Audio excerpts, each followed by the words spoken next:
नमस्कार मित्रों, आदर्श विद्या मंदिर मथान्या में स्वागत है। आज हम एक नए चैप्टर के साथ शुरुआत करते हैं। पिछली क्लास में हमने अध्याय 7 पूर्ण कर चुके हैं और सबको प्रश्नावली 7 समझ में आ गई होगी। नहीं आई है तो वीडियो को वापस देखें और समझने की कोशिश करें और सभी उदाहरण मिलाएं ज़रूर। आज हम इसके ट्रिग्नोमेट्री के ही एक चैप्टर है अध्याय 8 ऊंचाई एवं दूरी। इसके अंदर आपको क्या है, इसके अंदर दूरियां ज्ञात करनी होगी। मैंने शुरुआत के अंदर बताया था खगोलीय दूरियां ज्ञात करने के लिए, बड़ी बड़ी दूरियां ज्ञात करने के लिए जो इस ट्रिग्नोमेट्री का उपयोग किया जाता है। तो इसी के अंदर अपन क्या करेंगे, दो बिंदुओं के बीच की दूरी ज्ञात करने का इस अध्याय में पढ़ेंगे।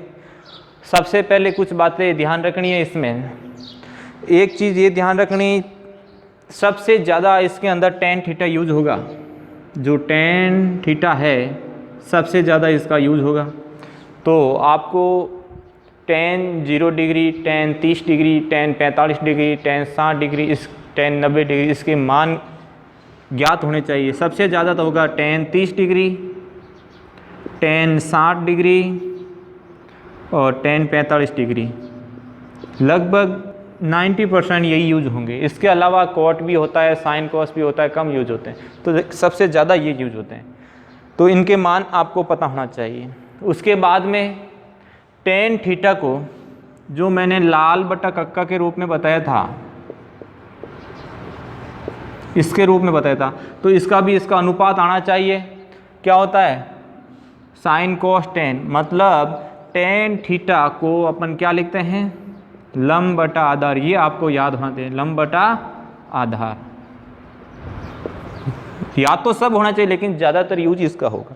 तो tan थीटा लंब बटा आधार, ये आपको अनुपात याद होना चाहिए, इसके मान याद होने चाहिए। बहुत सिंपल प्रश्नावली है, आराम से हो जाएगी। आपको थोड़े डायग्राम बनाने आने चाहिए। इसके अंदर डायग्राम बनेंगे वो आपको बनाने आने चाहिए। डायग्राम बनाने के बाद आप आराम से कर सकते हैं। तो देखते हैं इसके अंदर सबसे पहला बिंदु है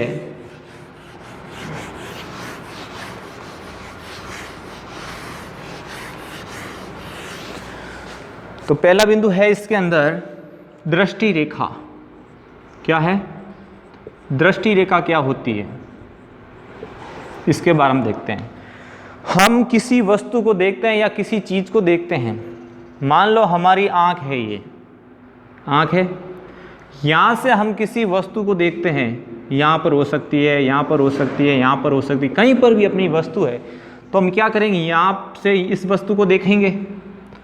तो जहाँ से हम देखना प्रारंभ करते हैं, जहाँ से आँख से लेकर उस वस्तु के बीच की जो ये रेखा होती है, यही रेखा हमारी दृष्टि रेखा कहलाती है। मतलब जो आँख से किसी वस्तु के बीच की जो रेखा होती है देखने की, उसी को हम दृष्टि रेखा कहेंगे। तो इसका मतलब है किसी भी प्रेक्षक की आँख से किसी वस्तु को देखने वाली रेखा दृष्टि रेखा कहलाती है। उसके बाद में अपन देखेंगे कुछ रेखाएं हैं। सबसे पहले क्षैतिज रेखा के बारे में आप जानते हैं। क्षैतिज रेखा, जिसे हम इंग्लिश में हॉरिजेंटल लाइन कहते हैं, ये क्या होती है, जो आडी रेखा होती है समतल के ऊपर जो ऐसी रेखा होती है उसको हम क्षैतिज रेखा कहेंगे। उसके बाद होती है ऊर्ध्वाधर रेखा। ऊर्ध्वाधर रेखा क्या होती है, वर्टिकल लाइन, मतलब जो खड़ी लाइन होती है उसको हम ऊर्ध्वाधर रखें। ये समतल के 90 डिग्री पे होगी, वो कौन सी है, ऊर्ध्वाधर। और समतल के समांतर जो रेखा होगी वो कौन सी, हॉरिजेंटल क्षैतिज रेखा। उसके बाद में दो तरह की कोण हैं, उसके बारे में आपको पता होना चाहिए। तो इसका समझ में आ गया। दृष्टि रेखा क्या होती है, किसी प्रेक्षक की आंख से वस्तु के बीच को मिलाने वाली रेखा को दृष्टि रेखा कहते हैं। और क्षैतिज रेखा, समतल के समांतर जो रेखा चलती है, आडी रेखा कहते हैं, उसको क्या कहते हैं, क्षैतिज। और जो ऊर्ध्वाधर खड़ी रेखा होती है, समतल के लंबवत रेखा होती है, उसे हम क्या कहते हैं, ऊर्ध्वाधर रेखा कहते हैं। अब हम दो कोण की बात कर रहे हैं।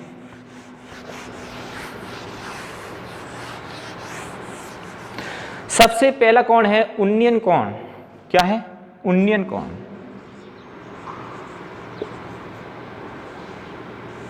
उन्नयन कोण क्या होता है, देखो और दूसरा होता है अवनमन कोण। तो सबसे पहले उन्नयन कोण के बारे में देखते हैं।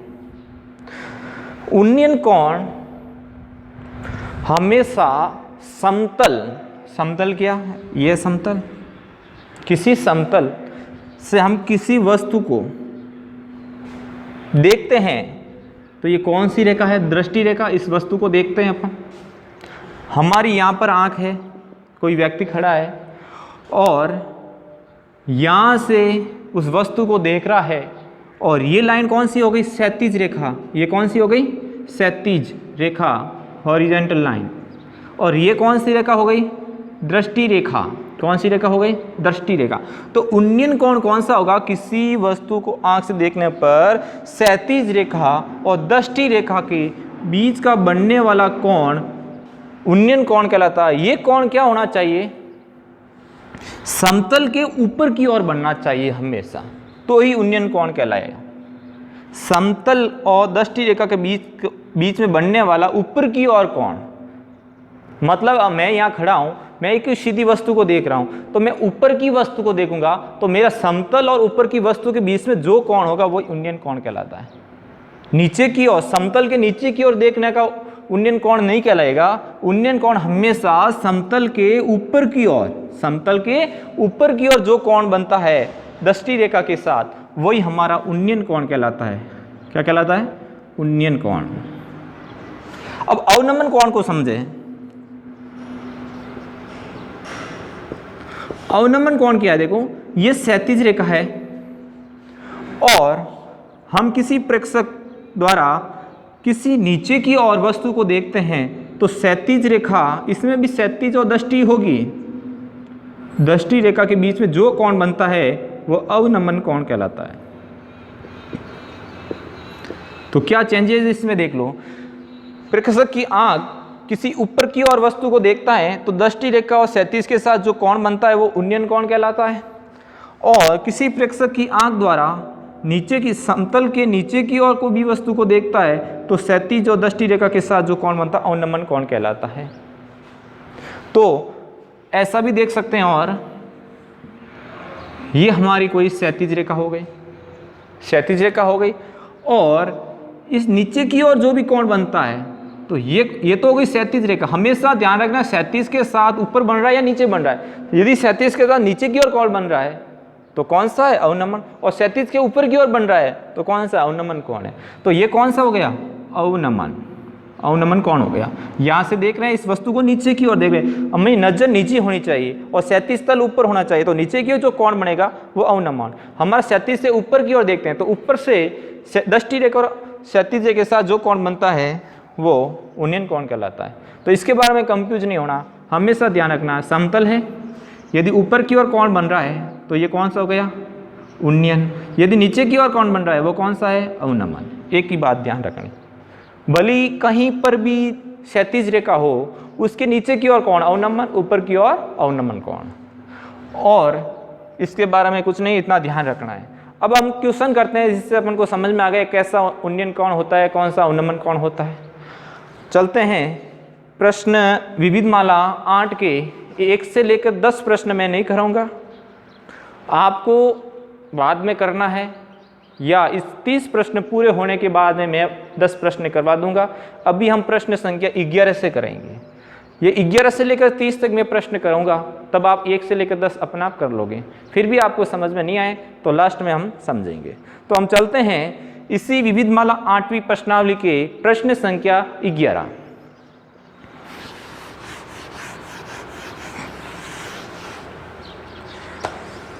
तो हम इसका 11वां प्रश्न देखते हैं। एक मीनार क्षैतिज समतल पर ऊर्ध्वाधर खड़ी है। यदि सूर्य का उन्नयन कोण 30 डिग्री हो और मीनार की छाया की लंबाई 45 मीटर हो तो मीनार की ऊंचाई ज्ञात कीजिए। अब आपको जैसा प्रश्न कह रहा है वैसा डायग्राम बना दो। सबसे पहले देखो, एक मीनार एक क्षैतिज समतल पर ऊर्ध्वाधर खड़ी है। हमेशा ध्यान रखना, कोई भी प्रश्न करने से पहले उसका समतल बना दो। ये लो समतल बना दिया। कैसा भी प्रश्न हो हमें पहले क्या करना है, समतल बनाना है, क्षैतिज रेखा बनानी है। बना दिया। अब इस क्षैतिज समतल पर ऊर्ध्वाधर एक मीनार है। अब मीनार यहाँ खड़ी करो, यहाँ खड़ी करो, यहाँ खड़ी करो, कहीं पर भी खड़ी कर दो। हम यहाँ पर एक मीनार बनाते हैं, ये लो मीनार बना दी, और इसके ऊपर ये ऊर्ध्वाधर ही तो है, क्षैतिज समतल पर ऊर्ध्वाधर एक मीनार खड़ी है, ठीक है। यदि सूर्य का उन्नयन कोण 30 डिग्री हो तो मीनार की छाया ज्ञात कीजिए। अब देखो मीनार इधर है, अब इधर सूर्य होगा तो इसकी छाया किधर पड़ेगी? इधर पड़ेगी। यदि सूर्य इधर होगा तो इसकी छाया किधर पड़ेगी? इधर पड़ेगी। तो हम या तो फिर सूर्य को इधर मान ले या इधर मान ले, किधर भी मान ले, कोई प्रॉब्लम नहीं है। आप इधर सूर्य मान के इधर कर सकते हो, इधर सूर्य मान के इधर कर सकते हो। तो हम इधर सूर्य मान ले तो यहाँ पर कोई एक सूर्य है। अब इसकी परछाई कहाँ पर पड़ रही है? यहाँ पर पड़ रही है। तो क्या कह रहा है, जो यहाँ पर सूर्य है तो इसकी सीधी परछाई, मतलब ये इसकी परछाई है, तो ये इसका उन्नयन कोण कितना डिग्री बन रहा है? 30 डिग्री। 30 डिग्री बन रहा है। क्या है, किसी समतल पर एक मीनार खड़ी है और इस मीनार के शिखर का उन्नयन कोण कहाँ बनेगा? नीचे ही बने। उन्नयन कोण हमेशा देखो ये क्षैतिज रेखा और ये दृष्टि रेखा, दृष्टि रेखा छाया का अंतिम पॉइंट इस सूर्य के साथ बना रहा है, तो ये कौन सा उन्नयन कोण यहाँ पर बनेगा? तो ये आपको 30 डिग्री दे रखा है। ये क्षैतिज, ये दृष्टि रेखा किसकी? सूर्य की। सूर्य की दृष्टि रेखा हो गई। तो दृष्टि रेखा समतल क्षैतिज के साथ बना ऊपर की ओर बना कोण उन्नयन कोण होता है। तो ये 30 डिग्री कोण दे दिया। उसके बाद आपको बोला है मीनार की छाया की लंबाई 45 मीटर है। अब छाया कहाँ से कहाँ तक होगी? यहाँ से लेकर यहाँ तक तो होगी 45 मीटर। ये आपकी क्या है? छाया है। अब आपको क्या है, थीटा दे दिया उन्नयन कोण, और ये आपको एक 45 मीटर छाया की लंबाई दे दी। आपको पूछा मीनार की ऊंचाई ज्ञात कीजिए। आपको क्या करना है, अब इस पॉइंट को आप हटा सकते हो, मैं तो समझाने के लिए लिखा, आपको यहाँ तक ही लेना है, ठीक है। तो यहाँ से लेकर यहाँ तक की दूरी कितनी हो गई? ज्ञात करनी है ऊंचाई। तो अपन h मान लेते हैं। क्या मान लेंगे? h। तो इसका पॉइंट दे दो A B C। तो आपको डायग्राम बनाने आने चाहिए। आपको पूछा एक मीनार समतल पे खड़ी है और इसकी छाया सूर्य के साथ 30 डिग्री उन्नयन कोण बना। हमेशा सूर्य ऊपर की ओर होता है, समतल नीचे है, तो उन्नयन कोण ही तो बनेगा। और छाया की लंबाई 45 मीटर। आपको ऊंचाई पूछी है, तो हमने शुरुआत में पढ़ा था समकोण त्रिभुज के ऊपर ही ये लागू होता है, तो ये समकोण त्रिभुज ही बनेगा। हमेशा पूरी ये ऊंचाई दूरी में समकोण त्रिभुज ही बनेंगे इसके अंदर। तो देखते हैं, सबसे पहले लिखेंगे माना मीनार की ऊंचाई क्या मानेंगे? h metre. क्या मान लिया अपने? h मीटर मान ली। ये भी मीटर में मानेंगे। अब आपको कोण क्या लिखेंगे यहाँ? सूर्य का उन्नयन कोण। क्या लिखेंगे? सूर्य का उन्नयन कोण कितना डिग्री है? थीटा बराबर 30 डिग्री। छाया की लंबाई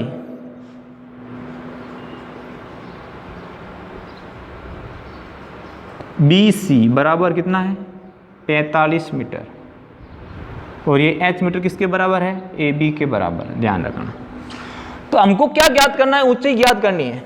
तो इस त्रिभुज के अंदर देखो, ये थीटा दिया हो तो इसके सामने हमेशा लंब होता है, आपको पता। और समकोण के सामने वाला कर्ण होता है, और ये क्या होता है? आधार होता है। हमको किसकी जरूरत है? लंब ज्ञात करना है, आधार दिया हो, मतलब इस दोनों भुजाओं को यूज लेंगे। तो कौन सा थीटा लगेगा? tan theta. तो लिखेंगे समकोण त्रिभुज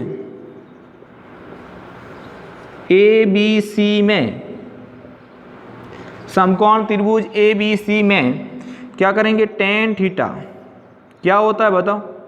लंब बटा आधार। लंब क्या है इसके अंदर? AB है। क्या है? AB। और आधार क्या है? BC है। अब कंफ्यूज हो जाएंगे, लंब बटा आधार लिख देता हूं।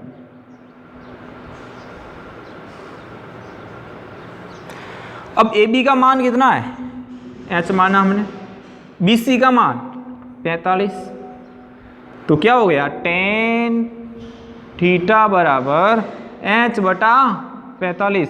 और थीटा का मान भी दिया हुआ कितना है? 30 डिग्री। तो tan 30 डिग्री बराबर h बटा 45। अब tan 30 का मान भी टेबल में पता ही होगा आपको, 1/√3 बराबर h बटा 45। अब दोनों को तिर्यक गुणा करके h का मान निकाल देते हैं। अब इसको इधर भेजें, 45/√3 बराबर h। अब इसको आगे हल करना पड़ेगा पूरा। हम क्या करें, √3 को हटा देंगे तो 45 को टुकड़े करूं, 15 × 3 बटा √3 बराबर h। 15 × 45 हो रहे हैं। अब 3 को मैं और टुकड़े क्या करूंगा, 15 × √3 × √3, 3 को मैं √3 × √3 लिख सकता हूं, और बटा में क्या है, √3। तो √3 से √3 कट गया, तो क्या आ गया, 15 √3 बराबर h। तो क्या हो गया, h बराबर 15 √3 मीटर। अतः मीनार की ऊंचाई कितनी आ गई, 15 √3 मीटर। ये आपका आंसर। समझ में आ गया, सिंपल सा था, जो चीज़ दी गई वैसा डायग्राम बनाया और किया। जिसको समझ में नहीं आया एक बार वापस देख दें, आपको समझ में आ जाएगा। अब और प्रश्न करते हैं, समझिए 11 प्रश्न था। कौन सा था, 11 प्रश्न था। अब हम प्रश्न संख्या 12 कर रहे हैं। 12 प्रश्न, 12 या 13 में से जो इसी साल बोर्ड एग्जाम हुआ था, शायद उसमें क्वेश्चन आया था यहीं से, 3 नंबर का क्वेश्चन आता है एक। तो हम प्रश्न संख्या 12 करते हैं। 12 प्रश्न है, आंधी के कारण एक वृक्ष का ऊपरी भाग टूटकर 37 तल पर 60 डिग्री का कोण बनाता है। वृक्ष का शिखर 37 तल पर वृक्ष की जड़ से 10 मीटर की दूरी पर मिलता है। टूटने से पहले वृक्ष की ऊंचाई ज्ञात कीजिए। तो इसमें आपको क्या करना है, जैसा प्रश्न कह रहा वैसा हम करेंगे। पहले तो 12 प्रश्न है, एक पेड़ था, वो क्या ऊपरी भाग से टूट के नीचे गिर गया। तो उससे पहले क्या, सबसे पहले आपको क्या बनाना है, समतल बना दिया। अब मान लो ये पूरा पेड़ था, इतना, कितना था, इतना पूरा पेड़ था। अब इस पेड़ क्या है, ऊपरी भाग टूट गया। मान लो ये इतना भाग टूट गया, क्या हो गया, ये टूट गया, और ये टूट के क्या हो गया, नीचे गिर गया। किधर गिरा, इधर गिरा। तो हम इधर इसको गिरा दिया। जैसे ही नीचे गिरा तो 37 के साथ 60 डिग्री का कोण बनाया। जैसे ही ये पेड़ नीचे गिरा तो ये समतल 37 के साथ कितने डिग्री का कोण बना दिया, 60 डिग्री का कोण बना दिया। वृक्ष का शिखर 37 तल पर वृक्ष की जड़ से 10 मीटर की दूरी पर गिरता है। जो ये वृक्ष का ऊपरी शिखर है वो इसके आधार से 10 मीटर दूरी पर गिरता है, मतलब 10 मीटर दूर जाके ये पेड़ गिरता है। इसका ऊपरी सिरा यहाँ मिलता है। तो आपको क्या पूछा है, टूटने से पहले वृक्ष की ऊंचाई ज्ञात कीजिए। मतलब आपको पेड़ टूटने से पहले कितना ऊंचा था ये पूरी दूरी ज्ञात करनी है। तो इसको अपन क्या मान लेंगे, h मान लेंगे कि माना इस पूरे वृक्ष टूटने से पहले इसकी ऊंचाई कितनी थी, h थी। अब हमको क्या दिया गया, जो यहाँ से लेकर यहाँ तक की दूरी है वह सेम दूरी, टूट कर इधर गिरा तो ये दूरी और ये दूरी तो सेम हो जाएगी। तो अपन क्या करते हैं, इसको तो मान लेते हैं h1 मान लिया, और इसको क्या मानेंगे बताओ, ये कितनी हो जाएगी। इसको मैं h1 मान लिया, ये पूरी h है तो ये कितनी हो जाएगी, h माइनस h1। ये पूरी h में से h1 को निकाल दूंगा तो ये बच जाएगी, h माइनस h1 बच जाएगी। इसी प्रकार जो दूरी है वो ये रहेगी, h माइनस h1, क्यों, यही तो टूट कर नीचे गिरा है। अब आपको क्या चाहिए वो कर लेते हैं। सबसे पहले हम इसको a b c इसको देते हैं d। तो सबसे पहले अपन लिखेंगे, माना टूटने से पहले वृक्ष की लंबाई, टूटने से पहले वृक्ष की लंबाई कितनी हो गई, h मीटर हो गई। और आपको दिया गया है BC छाया, BC दूरी कितनी हो गई, 10 मीटर। और उन्नयन कोण कितना हो गया,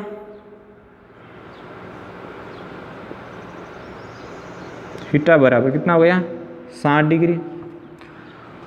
और आपको AD दूरी कितनी है h माइनस H1, और यही किसके बराबर है AC के बराबर, क्योंकि ये और ये दूरी जो चीज़ दी हुई थी हमने लिख दिया। अब क्या करेंगे, आपको पूरी दूरी ज्ञात करनी है, उससे पहले हमको आप ये दूरी निकालनी पड़ेगी, H1 दूरी निकालनी पड़ेगी। तो H1 दूरी निकालने के लिए हम लेते हैं समकोण त्रिभुज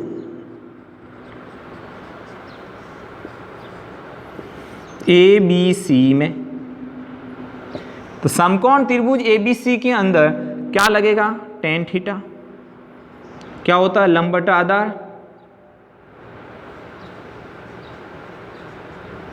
क्योंकि तो लंब और आधार दो यूज हो रहे हैं ज़्यादातर, तो क्या हो जाएगा यहाँ tan थीटा, थीटा कितना है 60 डिग्री, तो tan 60 हो गया।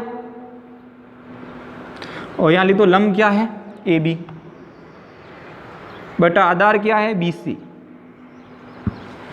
अब अपन AB का मान क्या रखेंगे H1, क्योंकि H1 माना था, बटा BC कितना है 10 मीटर, 10 लिख देते हैं।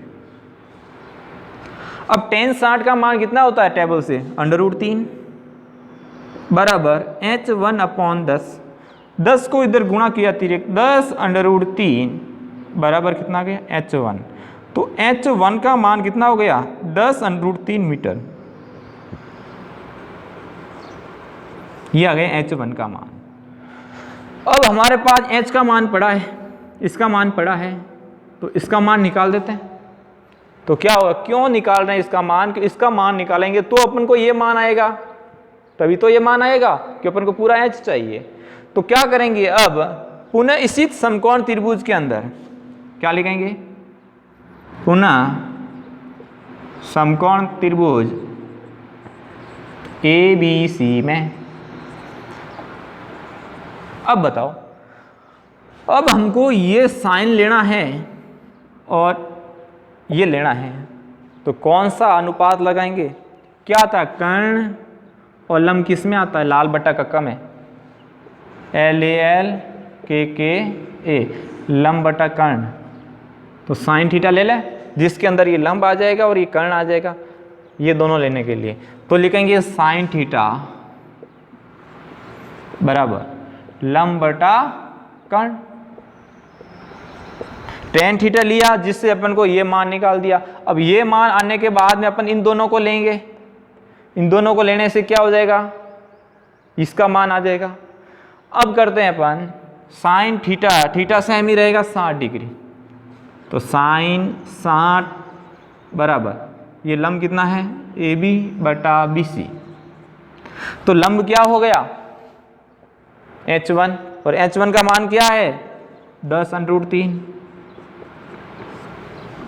उसके बाद में कर्ण, कर्ण क्या है AC, AC का मान क्या है H माइनस H1, तो H माइनस H1 का मान है 10 √3।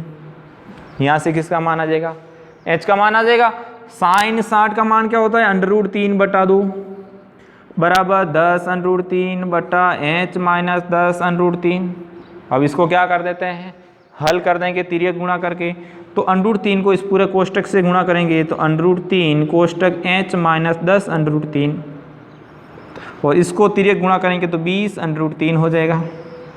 अब इसको हल कर दें, √3 को गुणा कर दें अंदर, या फिर क्या करेंगे इस √3 को इस √3 से काट देते हैं, काट सकते हैं ना, ये भी इसके पूरे गुणा में है, ये भी गुणा में है, तो काट सकते हैं। अब क्या करेंगे, पीछे क्या बच गया H माइनस 10 √3 बराबर 20, ये बच गया। तो H का मान कितना आ गया, इसको उधर ले जाए 20 प्लस 10 √3, तो क्या गया H बराबर 10 कॉमन ले लो, पीछे क्या बच गया 2 प्लस √3 मीटर। तो ये किसका माना गया H का, और H का मानी अपने पूरी BC दूरी मानी थी। इस प्रकार टूटने से पहले वृक्ष की लंबाई कितनी है 10 कोष्टक 2 प्लस √3, और इसके अंदर आपको √3 की वैल्यू दे रखी है, √3 का मान भी दे रखा है क्वेश्चन के अंदर। तो अपन क्या करेंगे √3 का मान रख देते हैं डायरेक्ट, तो क्या होगा इसके अंदर देखो, h बराबर 20 प्लस 10 इंटू √3 का मान 1.732, यही होता है। तो क्या हो जाएगा यहाँ पर 20 प्लस इसको 10 से गुणा करेंगे तो हो जाएगा 17.32, और 20 और 17.32 को जोड़ते हैं तो कितना हो जाएगा h का मान, यहाँ लिखता हूँ h बराबर तो 37.32 मीटर, ये आपका टूटने से पहले वृक्ष की लंबाई आ जाएगी, ये वाली पूरी दूरी h माना था और h का मान आया था। तो एक बार वापस समझ लेते हैं कैसे। देखो हमने सबसे पहले इसकी दूरी h मान ली, डायग्राम बनाया सबसे पहले, टूटने से पहले वृक्ष की लंबाई पूरी ये थी b और d, यहाँ से पेड़ टूटा माना तो ये वृक्ष टूट के यहाँ नीचे गिर गया, तो जो दूरी यहाँ होगी वही दूरी यहाँ पर होगी, और ये दूरी अपने h मान ली, ये 10 मीटर दी हुई है, और टूटने के साथ सिककर 37 के साथ 60 डिग्री का कोण बनाते हैं, तो ये हो गया। अब आपको क्या करना, सबसे पहले ये त्रिभुज लिया, इस त्रिभुज के अंदर tan थीटा लगा के आपको h1 का मान निकाल दिया, ये tan थीटा लेकर अपन को h1 का मान निकाल दिया, तो h1 का मान आ गया 10√3। उसके बाद हमने वापस इसी को त्रिभुज को लेकर sin थीटा लगाएंगे, क्योंकि अपन को ये दूरी ज्ञात करनी है, इस दूरी के अंदर h आता है और h का मान अपन को चाहिए। तो अपन क्या करेंगे, h1 का मान अपने पास है और ये लगा देंगे, या फिर आप इन दोनों को भी कर सकते हैं, ये भी ले सकते हो इन दोनों को। तो क्या जाए, कर्ण और आधार किस में आता है, तो कर्ण और आधार cos थीटा लेके ये दोनों भी कर सकते हैं, sin थीटा लेना तो ये दोनों कर सकते हैं, ये आना चाहिए, कर्ण साथ में आना चाहिए। तो हम दोनों इसको किया sin थीटा से, तो sin थीटा क्या होता है, लंब बटा कर्ण, तो लंब बटा कर्ण से अपन को मान रख दिया, h1 था और कर्ण h माइनस h1 था, तीर गुणा करके h का मान निकाला, फिर लास्ट में √3 का मान निकाल के हल किया, तो इसकी पूरे की लंबाई क्या आ गई, 37.32 मीटर आपके टूटने से पहले वृक्ष की लंबाई आ गई। अब हम एक प्रश्न और कर लेते हैं, तो हम देखते हैं प्रश्न संख्या 13, किसी अपूर्ण मीनार के आधार से 120 मीटर दूरी किसी बिंदु से सिक्कर का उन्नयन कोण 30 डिग्री है, ज्ञात कीजिए कि मीनार को और कितना ऊंचा बनाया जाए जिससे उसी स्थान पर उसका उन्नयन कोण 60 डिग्री हो जाए। तो जैसा प्रश्न कह रहा है वैसे अपन डायग्राम बनाएंगे, किसी अपूर्ण मीनार के आधार से।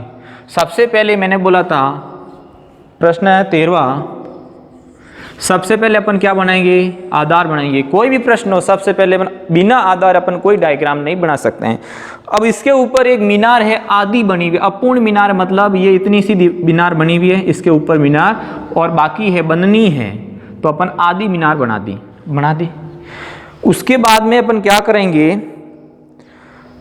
अपूर्ण मीनार के आधार से 120 मीटर दूरी, अपूर्ण मीनार का आधार कहाँ पर है, यहाँ पर है, यहाँ से 120 मीटर की दूरी पर, 120 मीटर की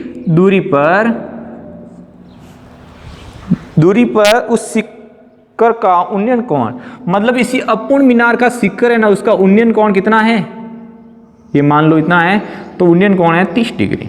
क्या पूछा है, एक समतल है, इसके ऊपर एक आदि मीनार बनी हुई है, आधार से 120 मीटर दूर, इसका उन्नयन कोण कितना है, इस सिक्कर का उन्नयन कोण, अपूर्ण मीनार आदि मीनार का उन्नयन कोण कितना है, 30 डिग्री है।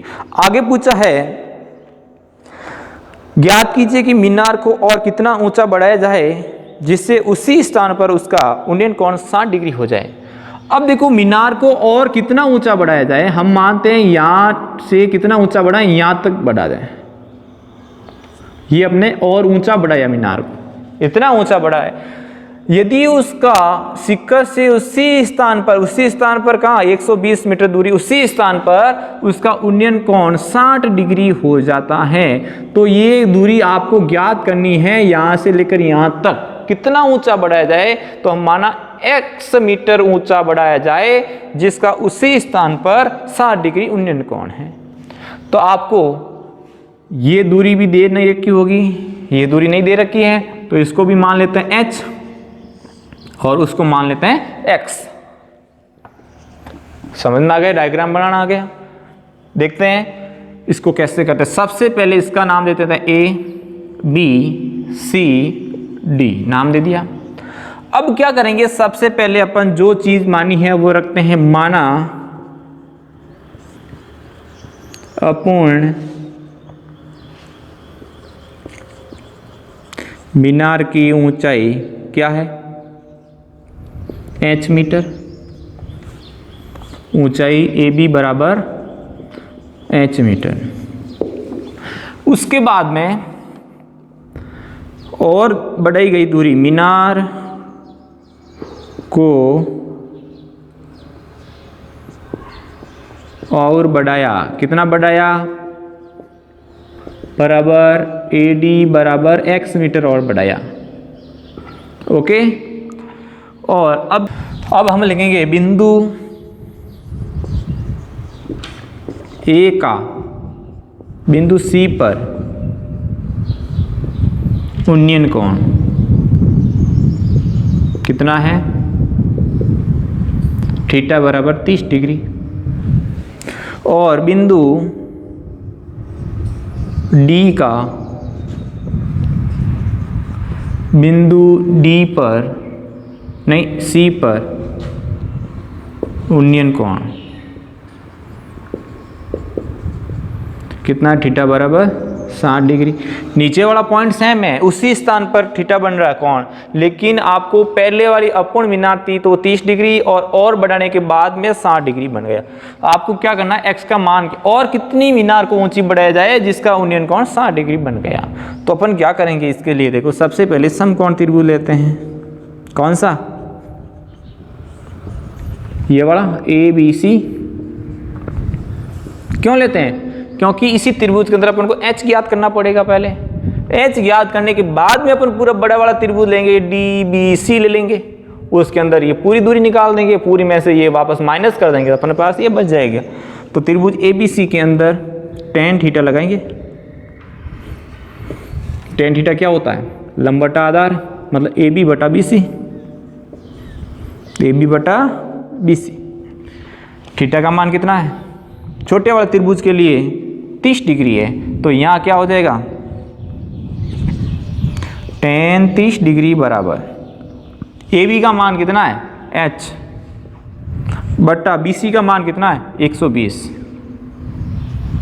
tan 30 का मान 1/√3 बराबर h बटा 120। दोनों का तिर्यक गुणा कर लेते हैं अपन। तो तिर्यक गुणा करने के बाद में क्या आएगा? 120 बराबर √3h। अब इस √3 को इधर भाग में देंगे तो 120 बटा √3 बराबर h। अब 120 को टुकड़ा करो, 3 नीचे ऊपर 3 के गुणा में कोई हो सकता है, 40 × 3 लिख सकते हैं ना, और बटा √3 बराबर h। अब 40 × √3 × 3 को √3 × √3 लिख सकते हैं, और में √3 है तो 1 √3 तो कट गया, पीछे h बराबर 40 √3 मीटर। ये तो आ गया हमारा h का मान, और h हमने क्या मानी थी? अपूर्ण मीनार की लंबाई, ऊंचाई मानी थी।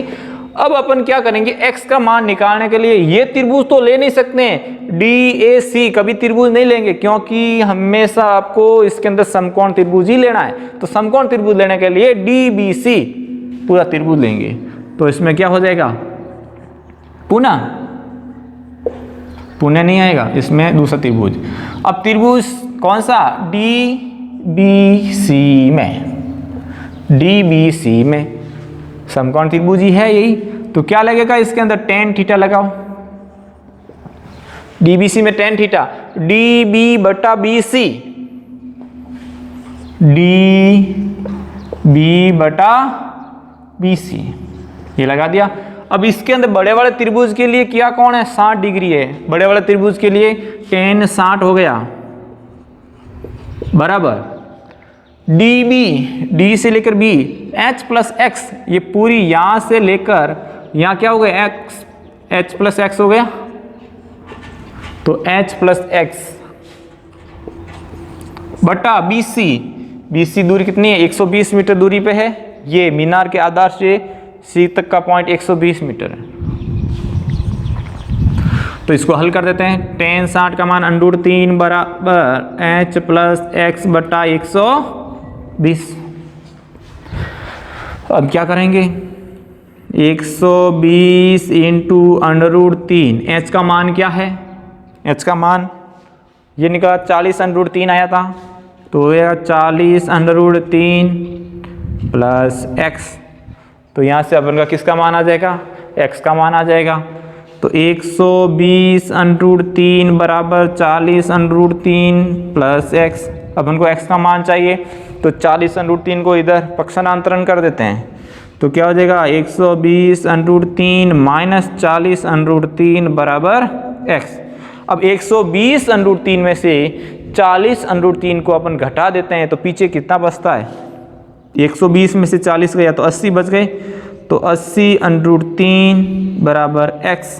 यहाँ तक भी करो तो सही है, लेकिन आपको क्या करना है, इसमें √3 की वैल्यू रख देते हैं। तो क्या आएगा 80 × 1.732। तो इसको गुणा करो, क्या आ जाएगा 8 दूनी 16 असल की 1, 8 के 24 ने 25 का 5 असल की 2, 8 और 7 56, 57 58 का 8 असल की 5, 8 5 13 और पीछे आ जाएगा 0। अब पीछे से 3 संख्या छोड़ के अपन को पॉइंट लगाना है, तो यहाँ लग जाएगा। तो इसका आंसर आ जाएगा x बराबर 138.5 मीटर। पूर्ण मीनार जो और बढ़ाएंगे तब 160 डिग्री इसका कोण होगा। तो इस प्रकार हमारा ये प्रश्न संख्या 13 कंप्लीट होता है। अब हम आगे की क्लास में इसके अगले प्रश्न करेंगे। आपको होमवर्क के लिए ये प्रश्न दिया जा रहा है, जो इसके अगले वाला 14 प्रश्न है वो आपको होमवर्क में करना है। एक मीनार के आधार से 100 मीटर दूरी पर स्थित बिंदु से शिखर का उन्नयन कोण 30 डिग्री, मीनार की ऊंचाई। सिंपल सा प्रश्न है, आपको कोण दिया हुआ है और आधार की लंबाई दी हुई है, तो ऊंचाई tan थीटा लगा के आप कर लेना। तो आज हम यहीं समाप्त करते हैं, हम अगले प्रश्न कल करेंगे। आज के लिए धन्यवाद।